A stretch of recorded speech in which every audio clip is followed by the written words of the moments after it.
अब गाइज हामी मरिचमान दाइसँग नि एउटा भिडियो बनाऊँ होइन हाम्रो मरिच दाइ है दाइ कस्तो भइरहेको छ चिसो भनिदिनु त एकदम कडा चिसो तपाईँले सोच्नु भएको थियो यस्तो चिसो हुन्छ भनेर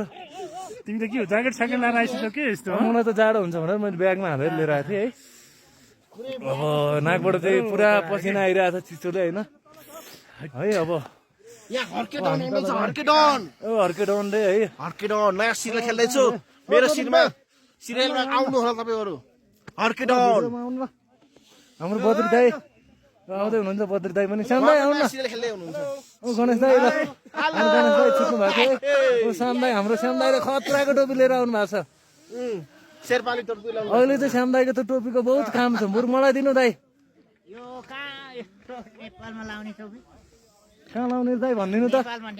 नेपालमा हो होइन कालिम्पोङमा भन्नु न त कालिम्पोङ हुनुहुन्छ नि होइन यो त स्विजरल्यान्ड पो त हो नि कहाँ नेपाल हो यार तिमी पनि यार हामी स्विजरल्यान्ड लाउँदैछु त अघि मैले 2 चिलिम गाँजा खुवाइदिएको केटो झ्याप छ है झ्यापै एकछिनमा अमेरिका पुग्छ अहिले पुग्छ